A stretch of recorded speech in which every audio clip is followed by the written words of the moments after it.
ને ફેંકી ઓલો આપણે લેમિનેશન કાગળ આવે ને આધાર કાર્ડમાં લેમિનેશન કરવાનું એ પછી આપણે આ MDF બ્લેક ટેપ પટ્ટી અને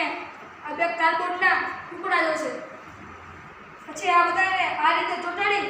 ને આપણે તેના માટે ઉપર એક ફોન મૂકવા જેવું આપણે હોલ કરી ને આપણે આ હોલોગ્રામ બનાવ્યું છે આપણે આ ફોન લઈ એમાં hologram video 3D hologram video શરૂ કરીને આમાં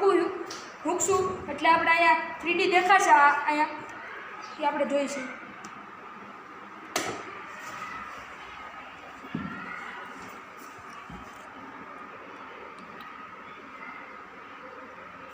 જોઈ રહ્યા છો દેખાય છે